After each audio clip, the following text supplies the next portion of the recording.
నాటుకోడి కూర video end అయ్యేలోపు నేను మిమ్మల్ని ఒక క్వశ్చన్ అడుగుతాను. ఆ క్వశ్చన్ కి ఎంతమంది ఆన్సర్ చేస్తారో చూసేద్దాము. క్వశ్చన్ అయితే ఇప్పుడే అడిగేస్తాను, కానీ ఆన్సర్ మాత్రం మీరు వీడియో మొత్తం చూస్తేనే చెప్పగలరు. మా చిన్నప్పుడు నాటుకోడి తినాలంటేనే చిరాకు వచ్చేది. మాంసం చాలా గట్టిగా ఉంటుంది కదా, చిన్నపిల్లలప్పుడు బాగా నవలడానికి కూడా కష్టపడుతుంటాము. ఈ రోజుల్లో నాటుకోడికి ఫామ్ కోళ్లకి అస్సలకి తేడా తెలియటం లేదు.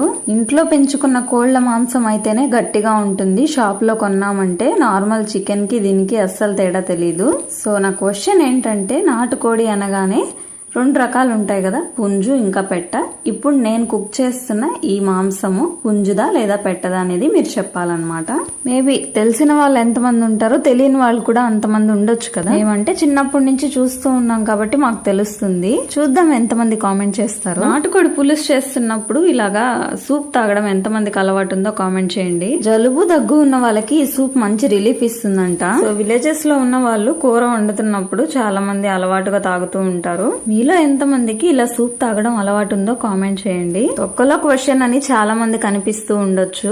ఏమో చాలా మందికి తెలియని విషయం ఒకటి ఈ రోజు తెలుసుకుంటారేమో. ఈ వీడియోకి నేను కామెంట్స్ ఆఫ్ చేస్తున్నాను. స్క్రీన్ పైన మీకు ఒక పోల్ లాగా కనిపిస్తుంది. ఆ పోల్ ని మీరు టచ్ చేసి సెలెక్ట్ చేసుకోండి. ఓన్లీ 2 ఆప్షన్స్, పుంజ లేదంటే పెట్ట. అలాగే ఈ వీడియో మీకు నచ్చితే లైక్ చేయడం మర్చిపోకండి. స్క్రీన్ పైన డబుల్ ట్యాప్ చేయండి. నాటుకోడి పులుసు చేస్తున్నప్పుడు సూప్ తాగే అలవాటు ఎంత మందికి ఉందో వాళ్ళు మాత్రం లైక్ చేయడం అస్సలు మర్చిపోకండి. నేను మా ఆయన ఇద్దరం కలిసి వంట చేస్తున్నాము. కర్రీ టేస్ట్ అయితే చాలా బాగా వచ్చింది. మీరు కూడా ఇలా ఒకసారి ట్రై చేయండి.